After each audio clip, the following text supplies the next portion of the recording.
cuisine. Viking Chairman Torsten Hagen often says Viking offers experiences for the thinking person, with no children and no casinos on board. Learn more at Viking.com. That's Viking.com. Receive breaking news, sports scores, traffic, and weather bulletins on your cell phone. Sign up for text alerts at WGNSradio.com. The Good Neighbor Network, FM 101.9 and AM 1450 Murfreesboro, FM 100.5 Smyrna, and online at WGNSradio.com. This is the Roundtable. A look at the news, views, politics, and people that are shaping Rutherford County.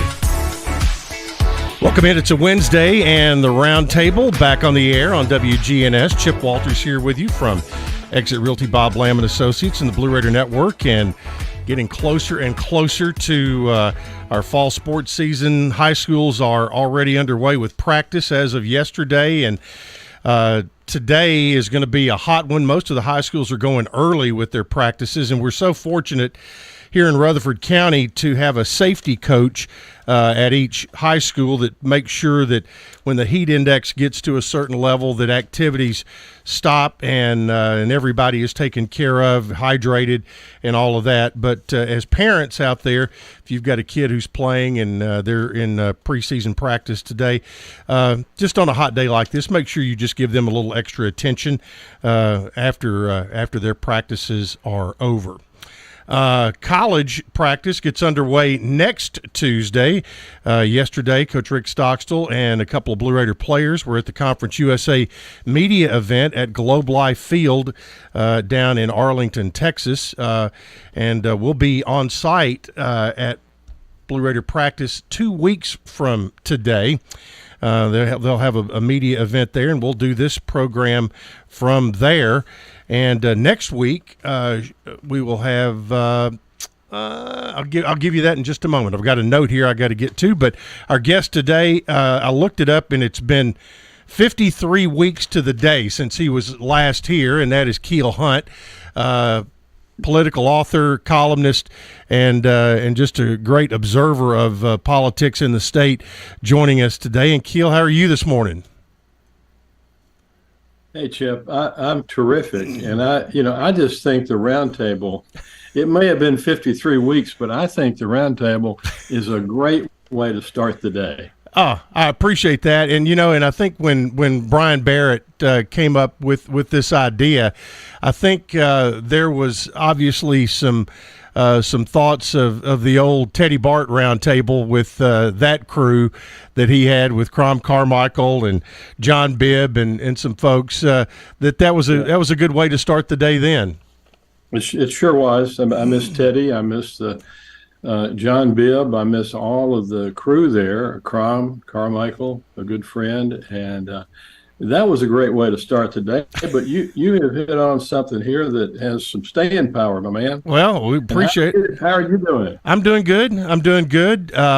Just going through the summer like everybody else and getting ready for football with middle, opening up at Alabama Labor Day weekend, and got a trip with the men's basketball team coming up. Between that, they're making a foreign trip to Italy, and a cultural and basketball trip. So that's coming up. So just it's busy this time of year, and that's a kind of a good thing. So kind of wanted to get started since 53 weeks ago, there has been a lot of water go under the bridge when we're talking politics in the state of Tennessee, and such a flurry of things that happened in late March, early April that got attention nationally, and the question that kind of came to my mind when it was all said and done was, when that session was over, how much legislating got done and how much posturing got done? Well, from where I sit, a whole lot of posturing got done, and I don't think a lot else got accomplished. There was just a lot of, the tone of this past session was very negative, almost punitive, Chip. And I think in many ways we're still, sort of mopping up afterward. There's still lawsuits that are pending. There's some new lawsuits. I noticed in the news this morning, the Tennessee Education Association has filed a lawsuit to I think overturn the decisions that were made relative to what kinds of history could be taught, what are the appropriate things to read. And this is not a happy time with respect to state government policy. I don't care what they say. And it's something it's really worthy of a whole lot of us, to ponder, because, it just seems to be kind of a pattern with our legislature. And, one can assume Governor Lee is going along with these notions because he doesn't exercise his veto, even the craziest stuff, but having to do with confidentiality of patient records. There's been this, anyway, we could have, any number of hours of conversation Right. to get into the details. But I think for now, I just think it's been a regrettable experience, and we're now about to go into it appears, a special session on gun safety, and that's already off to a pretty rough start. Aside from the fact that there's a lot we don't know. Yeah, you wrote a column a couple of weeks ago, almost 3 weeks ago now, leading into what would be the special session. And at that point, it was 6 weeks to go. Now it's about 4 weeks to go. And all you're hearing is crickets. Nobody's really talking and laying out what an agenda might be. And that, if I'm correct, that is up to the governor to set the agenda for any special session, correct? That's correct. The state constitution of Tennessee makes it very clear that the governor, and this is one of the most important powers that a governor has under our system in Tennessee, power to call to convene a special, the Constitution calls it an extraordinary session of the legislature. Special session gets to be kind of a colloquial, thing that we call it. But the same section in the Constitution says that the governor shall, by proclamation, this is not a casual step, by proclamation from his desk, what the subject matter is to be in the forthcoming special session. Now, we haven't seen that document yet. I'm quite eager to read it whenever it does come to light. But, it was way back on, it was early April when Governor Lee promised he would call a special session on gun safety is what I would call it. That's what I'm hopefully calling it. And that was not too many days after the horrific event at the Covenant School in Nashville, where 9 people lost their lives, including 9 9-year-olds. Excuse me, 3 9-year-olds. Yeah. Yeah, and so the session, which has been praised by many people as much needed. And many, I remember reading in Forbes magazine not long ago where the former U.S. Senator from Tennessee, Bill Frist, who is himself a physician and heart surgeon, listed 11 things that could be taken up in a special session. And, he was saying, hopefully this is a way of addressing what has become unfortunately, a persistent episode of violence against children. And he was very forthright about that. there's been no official comment from the governor's office about those items, but one would hope that, of course, there's Bill Frist, a fellow Republican of Governor Lee's, and we would hope that the proclamation convening the extraordinary session of our General Assembly will come soon, that it will deal comprehensively with what ought to be discussed. And and once that proclamation is out there, the legislature can't fiddle with it. They can't say, no, we're not. They could come together in the session and say, we're not going to do anything. And I think that is entirely a possibility, unfortunately. But it's also true that if they were to adjourn abruptly and say, no, we're not going to do any of this, that would be an incredible position to take, given the tone of outrage in our state about shootings. And it's not just been in schools. Let's remember, it's been in churches, it's been in shopping malls, and so forth. Waffle houses. And the Waffle House,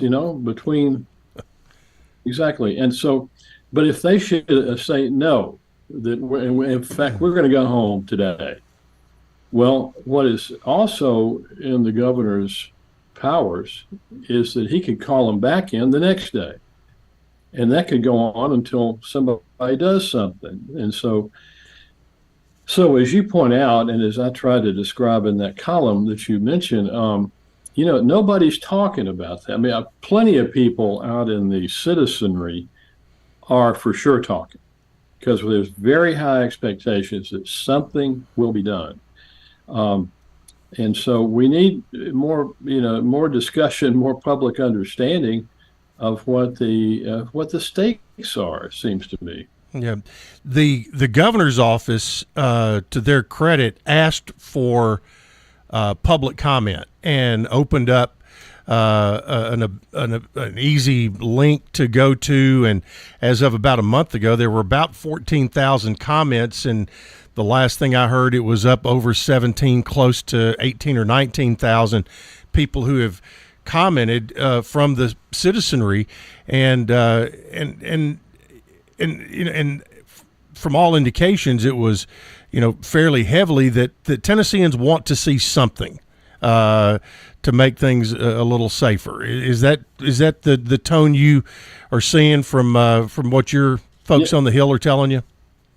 Yes, sir. Yes, sir. And in fact, the Tennessean newspaper reported that they had analyzed those comments that have come in, and that and the majority of commenters have favored in their comments that the state government do something. That there be some addressing of guns, the availability, particularly the high capacity automatic weapons, and so there's that,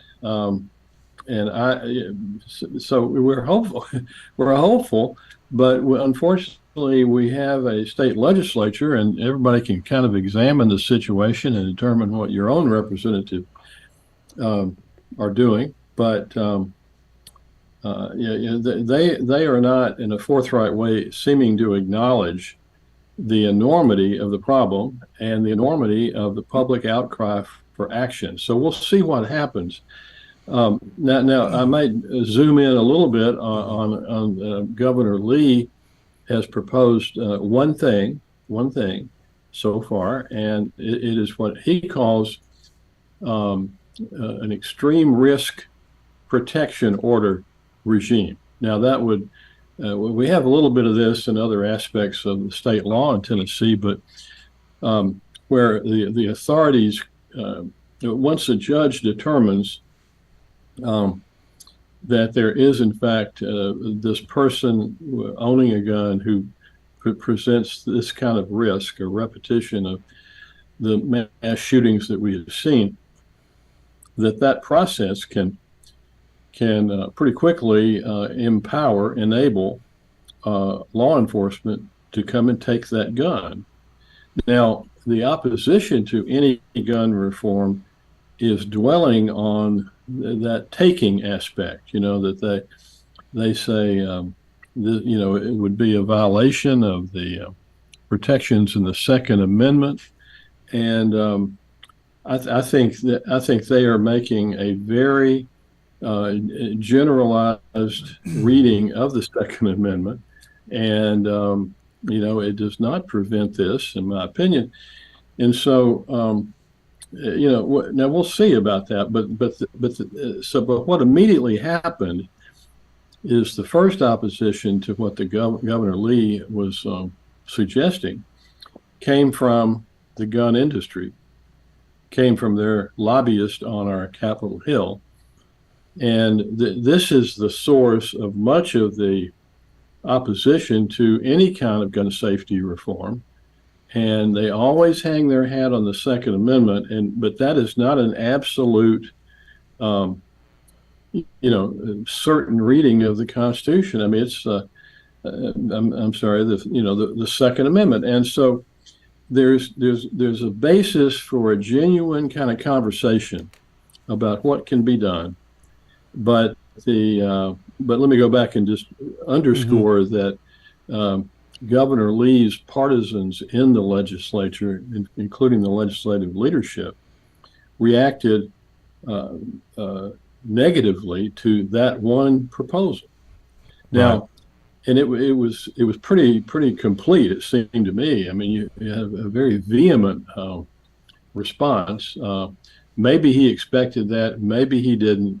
Maybe he's got a sophisticated enough administration lobbying operation at work, and that we're just not hearing about that. But the question becomes, well, if not that, what? And so, I for one am very eager to see, what the rest of the administration's reform agenda turns out to be.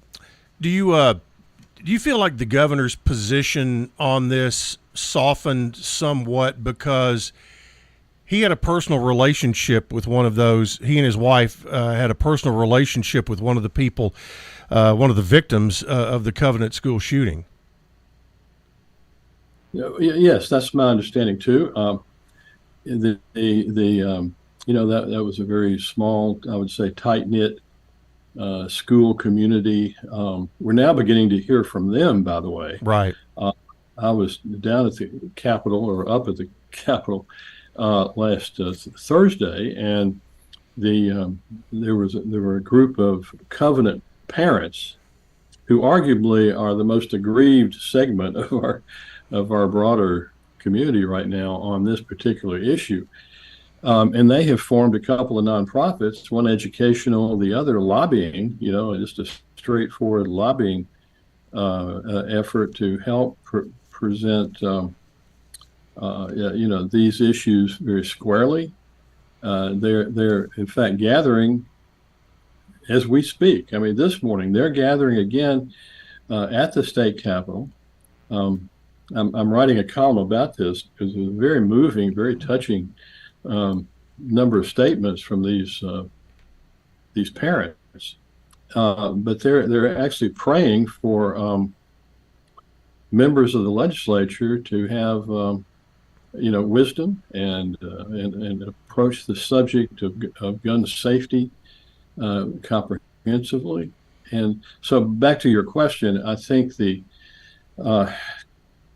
as I understand, Governor and Mrs. Lee work close to one of the faculty members or administrators at this school, and one would hope that in this situation there would be much not hardening of positions, but much softening of positions. And frankly, these every morning for 40 days prayer gatherings on the steps of the Capitol, I think are important. And I hope people in the legislature are moved by it. We need some willing hearts that are not hard, but firm about fixing up our code relative to firearms, their availability, and so forth. Keel Hunt is our guest today, and his website, keelhunt.com, and you can find all of his columns right there. We're going to take a break here on the Wednesday Roundtable, and more to come with Keel Hunt today, right here on WGNS.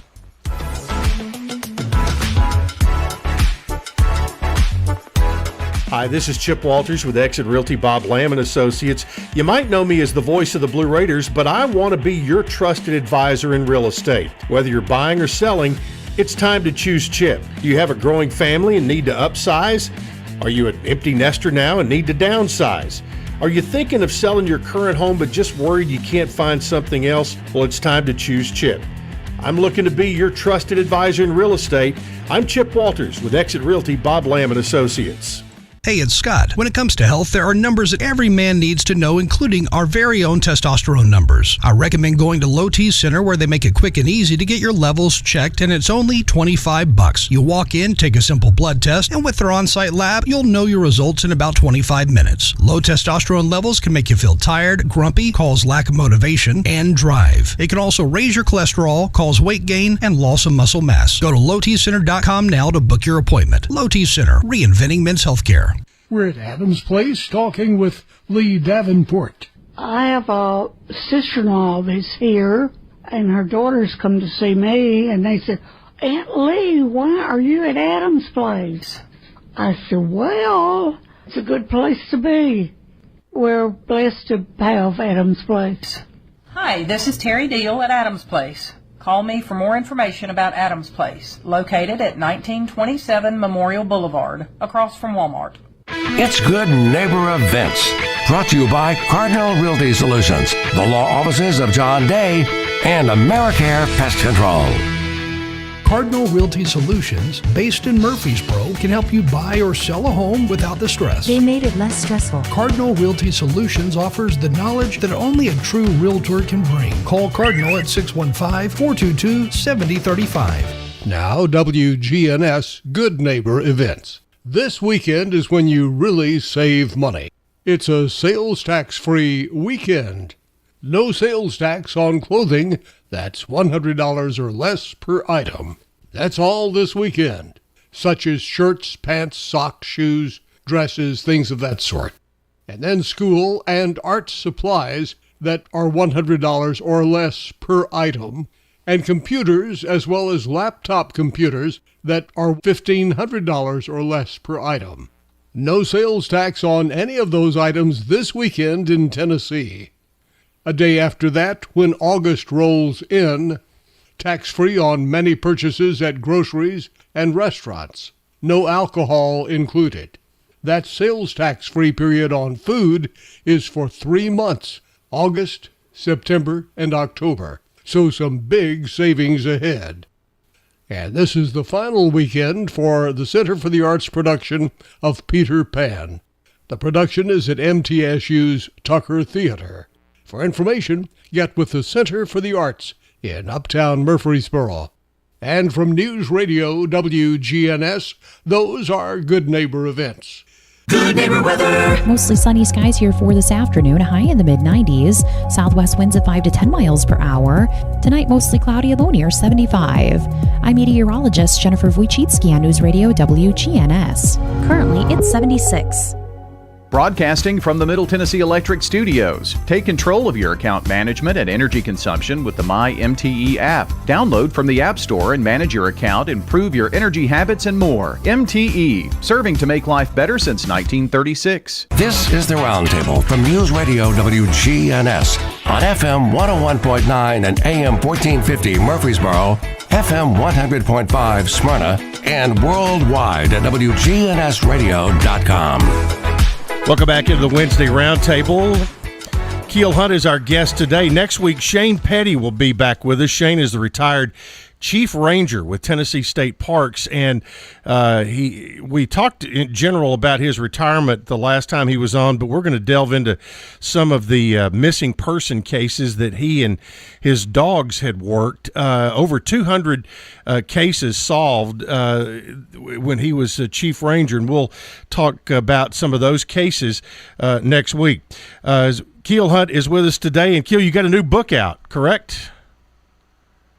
Yes, Chip. Thank you for mentioning that. I've got I've done my first biography has been published this year, and it is a biography of the life and times of the late Judge Gilbert S. Merritt Jr., who grew up around here. You know, he grew up in the Donaldson and Hermitage areas, and he became one of the most distinguished judges in our country. He was a judge on the U.S. Sixth Circuit by appointment of President Carter way back in 1977. So he had over 40 years of service, and I of course think it's a very interesting story. But not just about him and his life and the biographical details of Gil Merritt and his family, but it's also a way of learning more about how our present-day politics in Tennessee and Nashville and so forth came to be. He was one of the earliest Kennedy Democrats, as in JFK, Democrats in the South, and anyway, I would love to talk more about that. And it's and as you said earlier, you can go to my author website keelhunt.com and learn about that in the previous books. Yeah, so that's going on, and of course, I always have to bring up Coup, which in the past I've said it's my favorite political book. I'm going to scrap that title or that moniker and just say it's my favorite Tennessee history book that is written. Thank you. About just an incredible time in our history in this state, which, you know, I think, you know, we've just gone through a governmental crisis in March and April that, you know, I think it might rival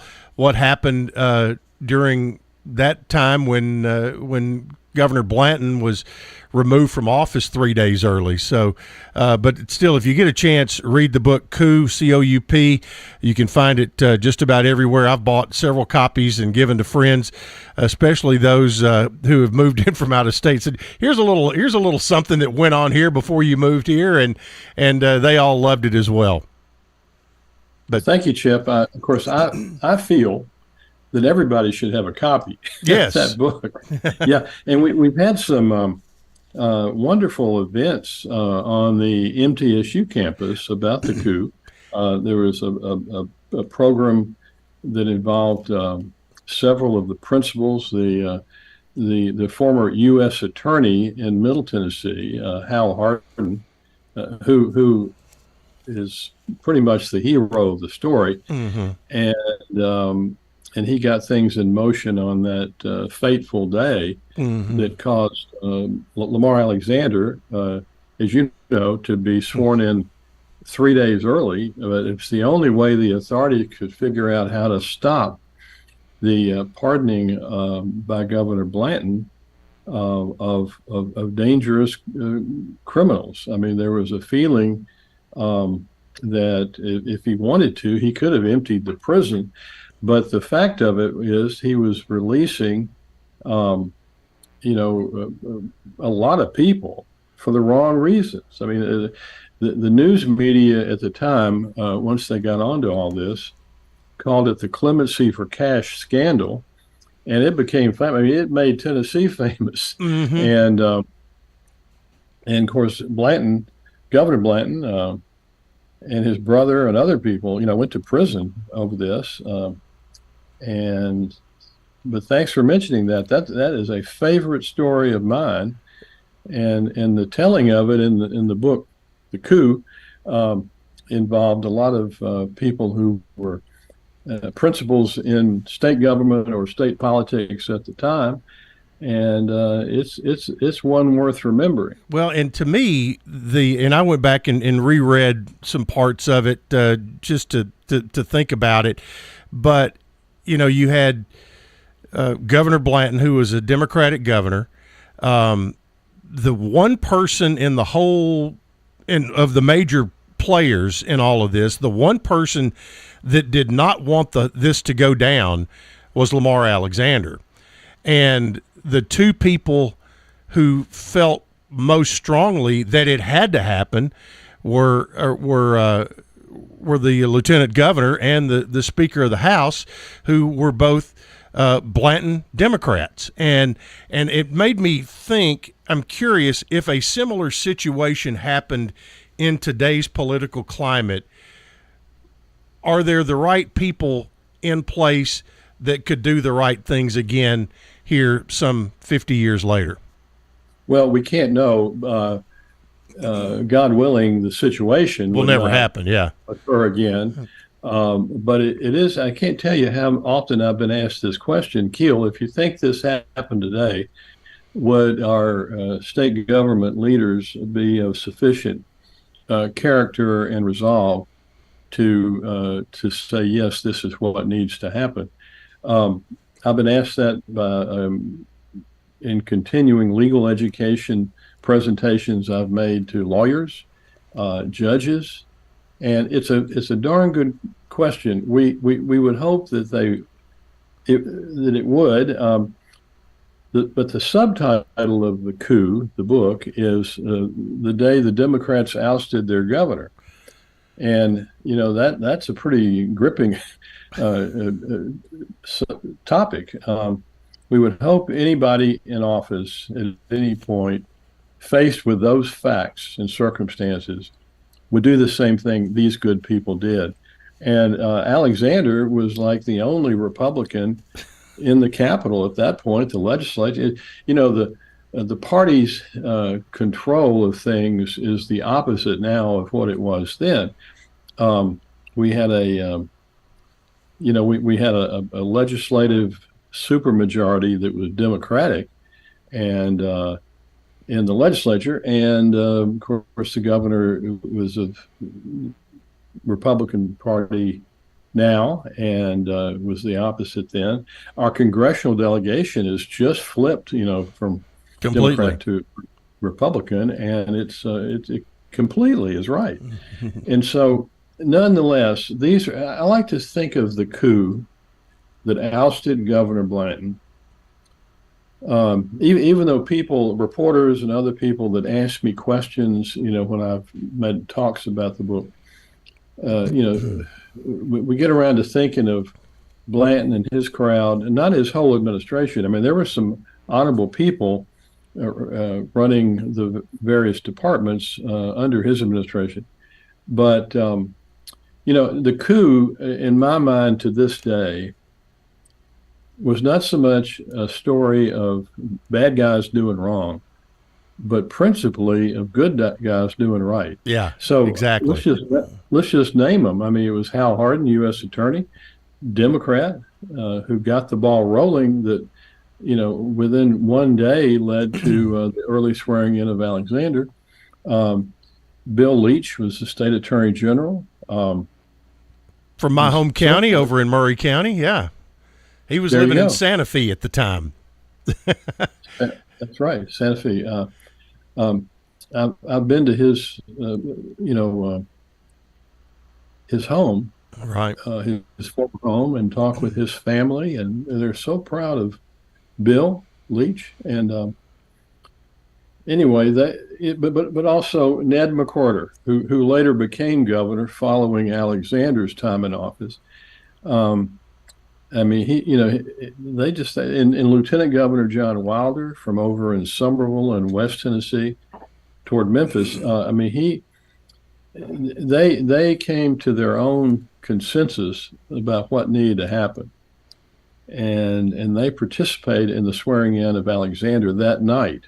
And and it's really an extraordinary story. I hope I've done it justice in my book. Oh my gosh, I can't imagine.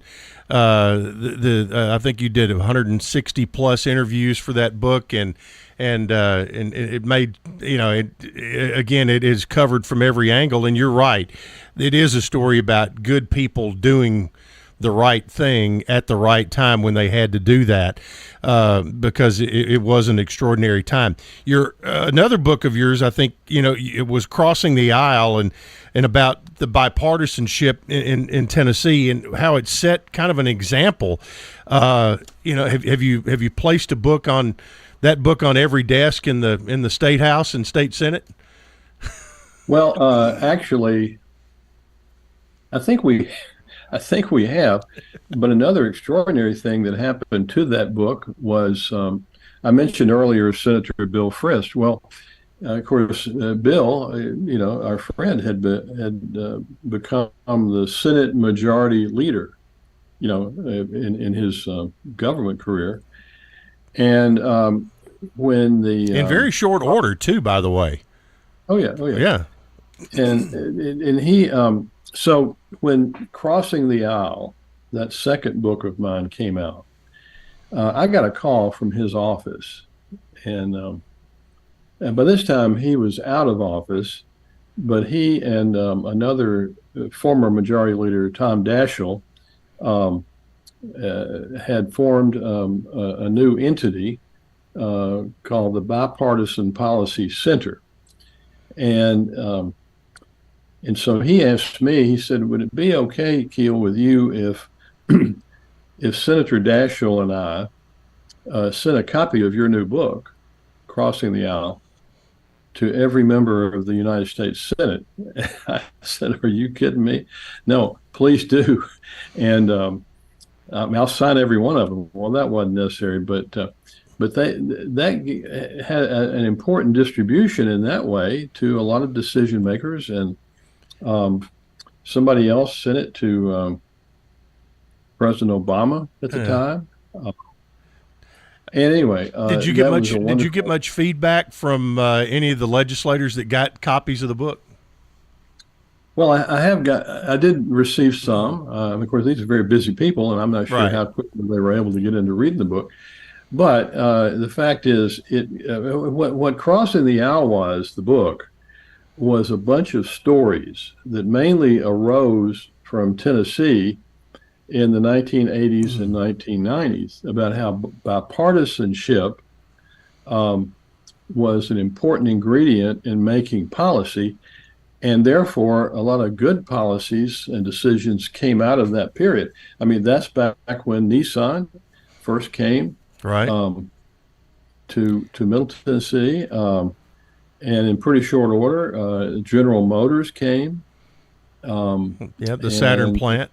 Yep. Yeah, and down in Spring Hill, and they, and that led to so many good things, and a lot of that happened because the governor and the legislature, particularly its leadership, were able to get on the same page and see the importance of those kinds of big scale economic development. And some of my favorite interviews from that book project were with people who had moved to Tennessee to come with the auto industry, and how they made their transitions, and how they, and of course, Tennessee thereby became the third biggest automaker center in our country.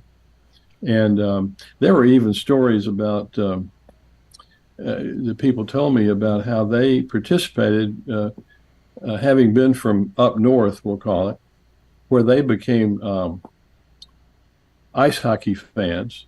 That's right. And many of them helped to, pound the table and, help recruit the Predators to Middle Tennessee. And so that you could call that a spillover effect, I guess, but it was a pretty darn big spill, and it in turn has become important. So these things were, take Ned McCorder and John Wilder. I mean, these were fellows who were willing to get into bipartisan discussions. Now, they were by no means, weak political weaklings. I mean, nobody dominated them, but they were able to use their own wits and their own followings and the folks that they influenced to help make good things happen. Yep. Absolutely, and I'm gonna use your help at some point. I want to get Hal Hardin on here to talk about his days were there, and I will certainly drop your name to try to make that happen. But any help I can be. I was talking to Hal Hardin just yesterday. Okay, he's become a very good friend, and and he'd be a great interview. Chip. Oh, I'd love to talk to him about that time. He went to school at MTSU at one point, Yep. Anytime. Absolutely. We're going to take a break right now, and we're going to talk about upcoming elections and also some final thoughts on what's going on in state government, other issues that are happening with Keel Hunt. His website is keelhunt.com. You can find information on how to get all of his books and also get on his mailing list for his weekly column. That's more right here on the Wednesday Roundtable on WGNS. When you have fire, water, or storm damage, Farrah Construction can help. Farrah Construction is also there to help when a car slams through the wall. Call Farrah Construction and we'll board up, put down tarps, secure your home or business until the insurance coverage is approved. Call Farrah Construction at 615-893-6120. I'm Ron Hall. Shop local. Let our family business help you. Farrah Construction Company. It's a Slick Pig barbecue, spicy wings and Brunswick stew, everything made fresh for you at the Slick Pig barbecue. There's lean smoked turkey and chicken too, ribs so tender don't need to chew. Well, come on folks, I'm telling you, it's a Slick Pig barbecue. In 1920 East Main, you're gonna love the pig. The Slick Pig Barbecue, a Murfreesboro tradition. This is Dr. David Morris with Magnolia Medical Center. Do you suffer from peripheral neuropathy in your hands or feet, burning pain, balance problems, and decreased quality of life? Magnolia Medical Center can help. Magnolia Medical Center in Murfreesboro. Online at magnoliamedicalcenters.com. Here at Bud's Tire, we make buying Michelin tires simpler. I'm Allison Mitchell with Bud's Tire Pros. We offer a straightforward approach to service, including nationwide warranties with every purchase. Stop in today to see our full lineup of Michelin and BF Goodrich tires. For whatever you drive, Michelin and BF Goodrich have a tire to fit any need. Bud's Tire Pros, hassle-free, guaranteed. We're located on East Main Street, exactly 3 miles from the town square, 1 mile past Rutherford Boulevard. Visit us online at budstirepros.tn.com. Learn to make money 5 ways with rental real estate. Double your money with apartments. And get your map to financial freedom. And that map starts with a free workshop. Sign up now at lifestylesunlimited.com. Click on the Join Free Workshop tab and attend online or in person. That's lifestylesunlimited.com. lifestylesunlimited.com. Again, that's lifestylesunlimited.com. Limited seating, unlimited potential. Get pharmacy services with a cherry on top from Reeves Sane, Murfreesboro's hometown pharmacy since 1980 at 1801 Memorial Boulevard and at reeves-sane.com. This is a paid legal ad. Hi, this is John Day of the Law Offices of John Day. I've lived and worked as a lawyer in Middle Tennessee for over 30 years, and to me, every single day has been an honor. That's why our firm is so involved with community programs like bicycle helmet giveaways and our Safe Ride Home program. At the Law Offices of John Day, we're not just looking to make donations. We want to make a difference in the community we hold so dear. And if you're ever injured, know that we are here for you too. This is the Roundtable from News Radio WGNS on FM 101.9 and AM 1450 Murfreesboro, FM 100.5 Smyrna, and worldwide at WGNSradio.com. Welcome back into the Roundtable here on this Wednesday. Keel Hunt is our guest, and Keel, the election for mayor in Nashville is going on right now. And while, we're here in Rutherford County and Murfreesboro, the importance of what goes on in Nashville crosses county lines, whether it's Rutherford, Williamson, Wilson, Sumner, all the way around, and whether it's traffic, all of those things, all of those issues. How do you see, or is there? It seems to be very murky at this point. If anybody is going to jump out, and I think it's pretty clear there's going to be a runoff up there. Is that your thought? Yes, Chip. Well, first of all, thinking back to my time in college at MTSU, it was very clear to me pretty soon how interrelated the two counties were and are. And I would for the longest time, I would drive in from campus to Nashville to work at the Tennessean newspaper, nights and weekends, and it's so close. I mean, the county jurisdictions are very important, of course, but as a practical matter, it's sort of a seamless, larger, broader community. And on the mayor's race here in Nashville, it does seem, I agree, it does seem that it's not gelled, it's not come together to identify, one or two front runners. But you ask about a runoff. I was doing some research the other day about runoff elections, and they're more the standard in Davidson County than the exception. I mean, every mayor we have had, I believe I'm remembering the data correctly, had to go through, one or more runoff elections, either first election or on re-election.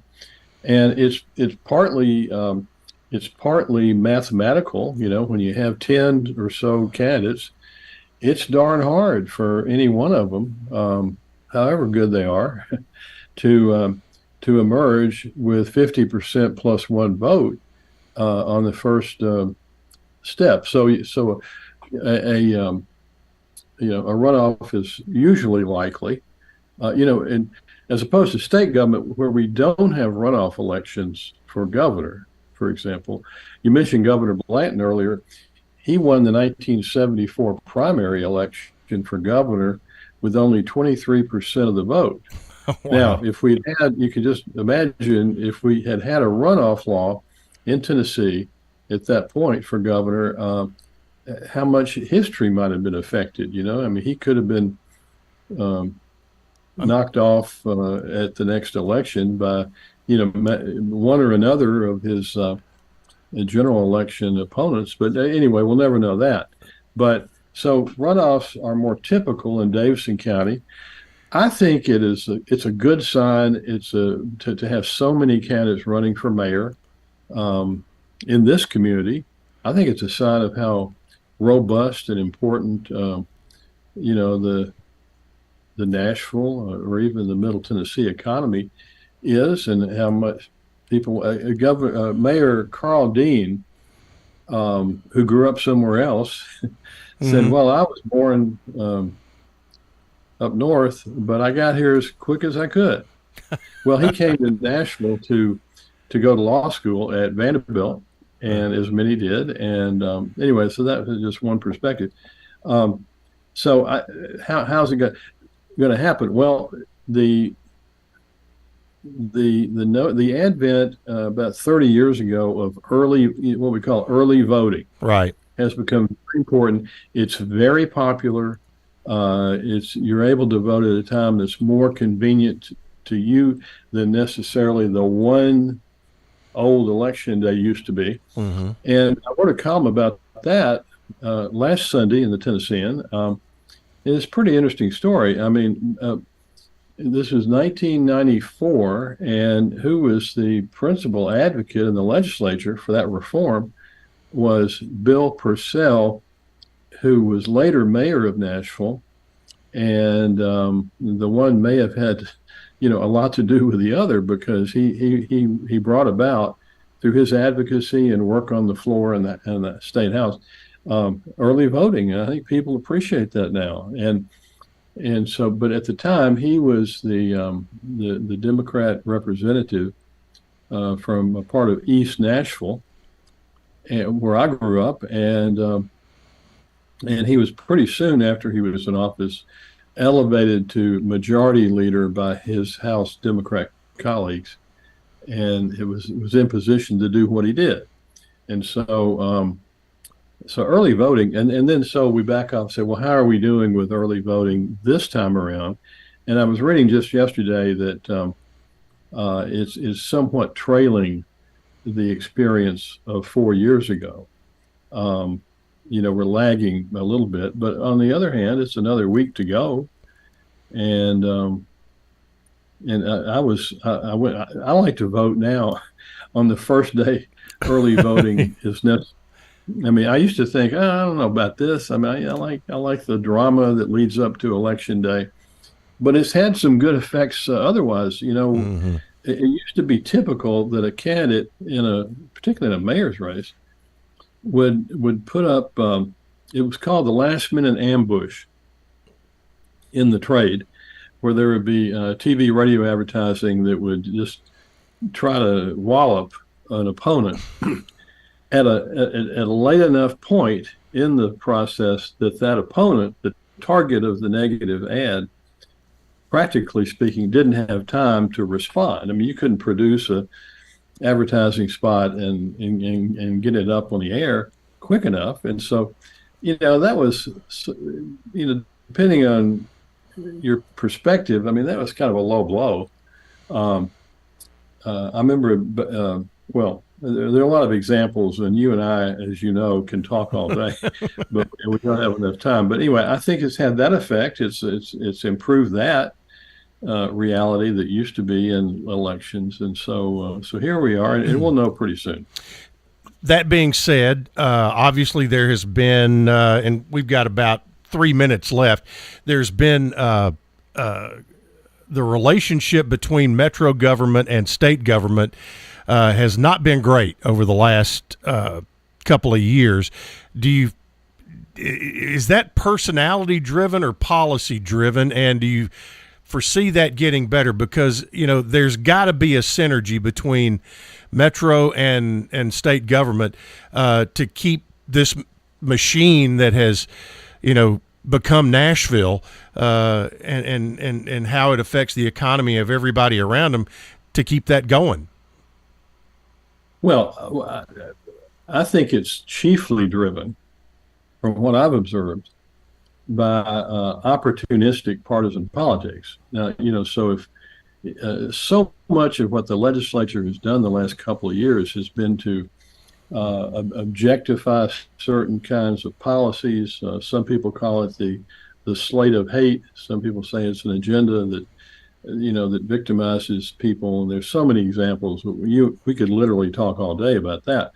But I think some of the political leaders in our legislature have seized on the image of Nashville as a tourist center, as to cast it in a negative light, and people have proceeded to choose sides, and it just adds to kind of a poisonous partisanship that is not fair to Nashville. I mean, so it doesn't help for me to say it's unfair to Nashville. What we need is to have maybe some more enlightened public officials at the state who can say, well, no, we're going to put that aside and talk about what's most important. I mean, there's more talk about the negativity in the relationship state-local here now than there is anywhere it ought to be on this whole notion of gun safety. I mean, how are we going to protect children? How are we going to protect families from random violence that because of the availability of these high-capacity guns can become truly horrific. And so, it's a question of, the elected leaders get to decide what they pay attention to. And I'm hopeful that in this special session or soon after, we will have, a more balanced kind of conversation about public policy. That's just my hope. Yeah. And to get down to the low gravy, from hopes to expectations, we just heard what you hope happens. What do you think will happen during the special session? Would you think anything will come out of it? Well, at this point, Chip, I honestly don't know and can't confidently predict. I mean, what we've heard, it's grown a little quiet, a little too quiet to my taste, up at Capitol Hill. I mean, once Governor Lee, I think very boldly proposed, what we were calling initially the red flag law about getting a protective order that allows authorities to take a gun away from a dangerous person. That has now shifted in terms of the public discussion to how that's a bad idea, that red flag is something people hate. And so we need to know what else is going to be on the agenda for that matter. Mm-hmm. And that's why I hope that the governor's proclamation calling this extraordinary session will be,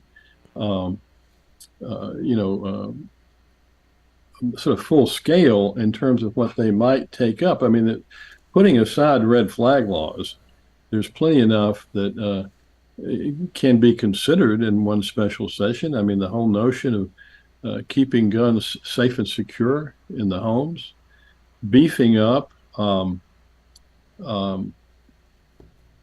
the licensing and permitting for guns. It was our governor and our legislature that eliminated permitting for most gun possessions in Tennessee, and that was just 3 or 4 years ago. Right.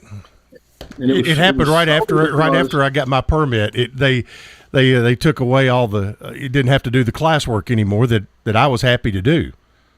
Yes. And same here. I mean, I remember when my son Zach became of age, we took the hunter safety course at TWRA together, and that I mean, we both benefited from that. Yep. It doesn't penalize anybody. It just injects some responsibility. So anyway, I'm thinking that alone is worth restoring in the spirit of gun safety in Tennessee. Now we'll see what happens. I mean, I'm most curious at the moment, what else is Governor Lee in favor of doing? Right. We know the one thing he proposed that the Republican leadership in the legislature, slammed back at him, and they said, we're not going to consider that this session. I mean, that's not responsible government. So what else will be on the agenda? And we may be surprised because there are people, my understanding is that there are several folks in the legislature who are trying to facilitate conversations about, well, what can we do? What is possible? Mm-hmm. Politics being the art of the possible. We know that. We respect that in our history. So what can be done? And that's the next question. Mm-hmm. And I'm writing a column about that. We'll see if that helps anybody. All right. Keel, thanks so much for spending time with us, and I promise it will not be 53 weeks before we convene back together here. And we may have our own special session sometime between the end of the special session and the beginning of the session in January. Yeah, well, stay tuned. I would love to. And I do believe, Chip, the Roundtable is a great way to start the day. And you can quote me on that. All right. That's going on a promo right there. Keel, thanks so much for joining us today, and look forward to your next column. KeelHunt.com is the place where you can find all of his columns and all of the information on all of his books. Brian Barrett's coming up next. Everybody have a good Wednesday and try to stay cool out there.